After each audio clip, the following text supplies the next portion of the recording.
Like many Charleston natives, Jimmy and Darlene Rawls remember Hurricane Hugo like it was yesterday. In 1989, Darlene, my wife, and I lived on Sullivan's Island, which was right where the eye went across.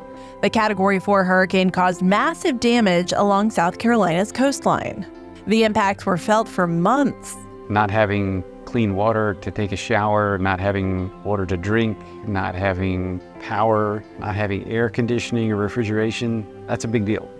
Just being here, watching different structures, being through, the small Category 1s that have come through, taught us a lot of lessons. 35 years later, they've applied those lessons to create a home not only built to withstand the next major hurricane, but to provide comfort in the aftermath. Cusabo Island, a short boat ride from the mainland and completely off the grid, is where Jimmy and Darlene have built their hurricane-resilient home. It's 1.25 miles long and about 50 acres of highland. The only way you get here is by boat. The 1,000-square-foot Deltec round home is powered by solar panels. So all the power from the roof comes down and into the inverter, then into the batteries. How do you get running water out here? That's a whole different story. It's all rainwater. It's purified rainwater. Deltec's coastal homes are all made in a warehouse in Asheville, North Carolina. Dealing with the angles and things takes experience and patience that you don't need with a square house. But the end result is totally unique. Unique indeed. But why round? So it's reducing the pressure on the home, so less force is going onto the home during a high wind event. And it's also really good at distributing the load throughout the home. So there's not one area where it's like really high impact and areas for failure.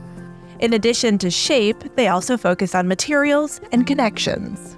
Lumber that is twice as strong as your conventional construction.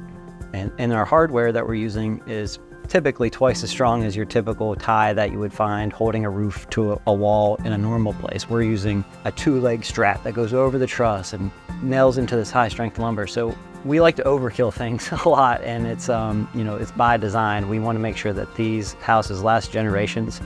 Jimmy and Darlene have zero regrets. The joy that we get from it has been better than we expected. Do you think next time there's a hurricane here in Charleston, you're gonna flee to your home out here on this island? If it's a bad enough storm, this is a bad place to be. But I'll take my boat and I'll come back here and have a nice, hopefully, shower and refrigeration and all that while I'm cleaning up, while everybody else over there doesn't have power.